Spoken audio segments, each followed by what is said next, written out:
كباب الحلة طالع زبدة. شايفة الصوص تحفة. ده صوص الدمجلاس اللي احنا عملناه، بدل ما تشتري غالي احنا عملناه في البيت. والرز بالقرفة ده احلى رز ممكن تاكليه مع كباب الحلة. لو عجبتك الوصفة ما تنسيش اللايك واشتركي في القناة لو انت لسه ما اشتركتيش. اهلا بيكم. في الفيديو ده ان شاء الله هنعمل فيه كباب الحلة. معايا لحمة متقطعة مكعبات بالشكل ده. معايا البصل بيكون نفس الكمية بتاعة اللحمة، يعني لو كيلو لحمة تقدري تحطي كيلو بصل او كيلو الا ربع. وملح وفلفل اسمر وسمنة ومية سخنة بس مش اكتر. في حلة على النار واكون مسخناها، هضرب معلقتين من السمنة. لازم الحلة نكون مسخنينها عشان لما ننزل باللحمة تاخد صدمة. ننزل بقى باللحمة بسم الله.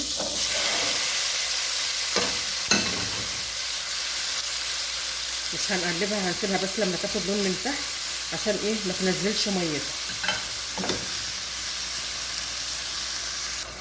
تبدأ بس تشمع من تحت وايه هقلبها. ما نحاولش بس نقلبها كتير عشان ما تنزلش ميه، عشان ما تشدش معانا في السابق اهو.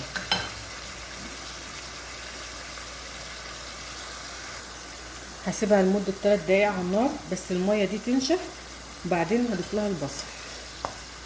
مش هضيف البصل دلوقتي، بس ايه هستنى لما الميه دي تنشف خالص. اللحمه هنا خلاص بدات تشرب ميتها، هنزل بالبصل. لو انتي حابه ان البصل يكون باين مع اللحمه حطيه لما اللحمه تكون 3/4 سوا، لكن لو عايزه البصل يكون زي الصوص كده حطيه ايه مع اللحمه. نقلبهم بقى مع بعض.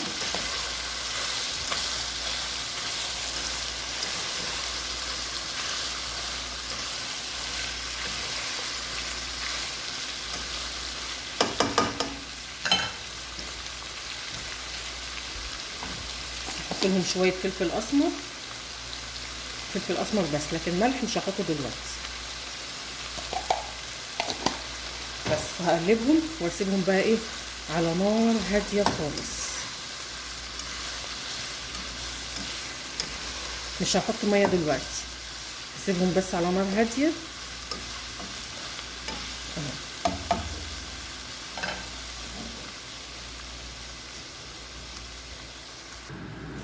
هقلب اللحمه واشوفها اذا كانت محتاجه ميه ولا لا. انا ما اديش الميه للحمه الا اذا كانت اللحمه ناشفه اهي وعطشانه للميه، عايزه ميه.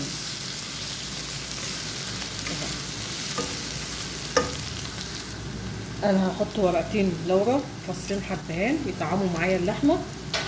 مش هحط بهار لحمه ولا 7 بهارات ولا اي حاجه، كفايه الملح والفلفل الاسمر بس. اقلبهم بقى ايه واسيبهم على نار هاديه خالص. على فكره البصل الابيض احلى من البصل الاحمر في كباب الحله. لو عندك بصل ابيض يا ريت.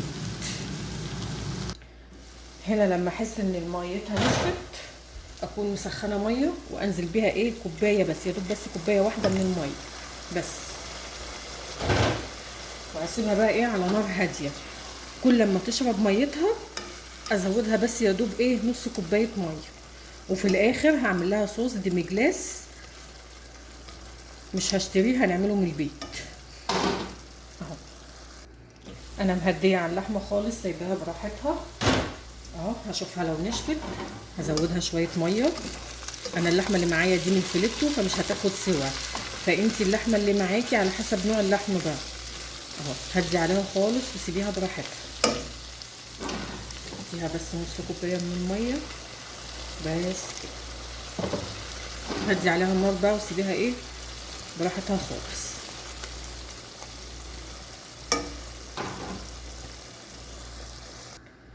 تعالي بقى عما اللحمه تستوي نعمل شويه رز بالقرفه.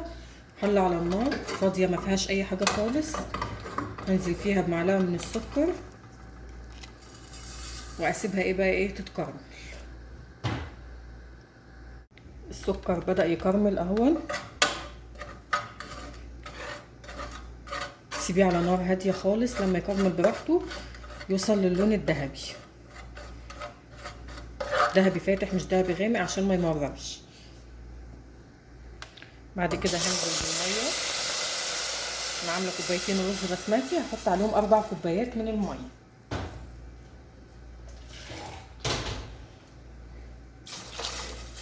احط عليهم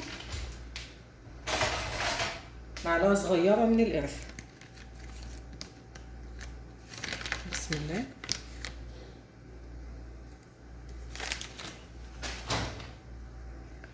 هنزل بمعلقه من السمنه،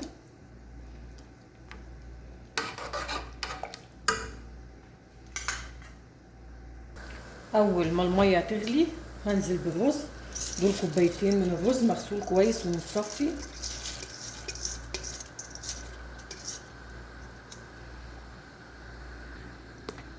هقلبهم كويس وانزل ايه بالملح. ظبطي انت بقى الملح.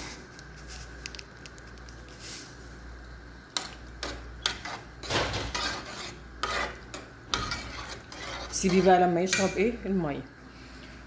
هنا الرز بدأ يشرب الميه اهي. هديله تقريبه واحده وهدي عليه.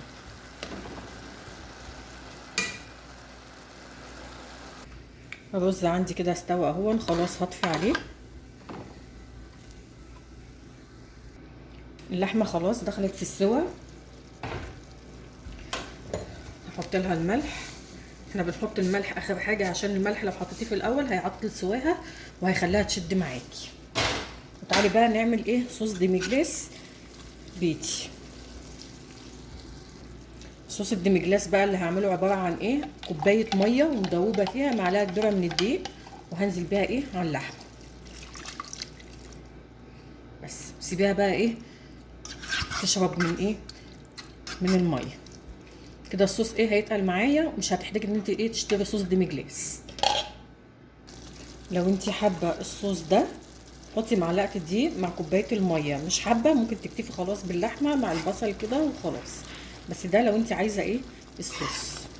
خلاص كده اللحمه عندي تمام واستوت خلاص، انا هطفي عليها. كباب الحله طالع زبده. شايفه الصوص تحفه. ده صوص الديميجلاس اللي احنا عملناه، بدل ما تشتري غالي احنا عملناه في البيت. والرز بالقرفه ده احلى رز ممكن تاكليه مع كباب الحله. لو عجبتك الوصفه ما تنسيش اللايك واشتركي في القناه لو انت لسه ما اشتركتيش.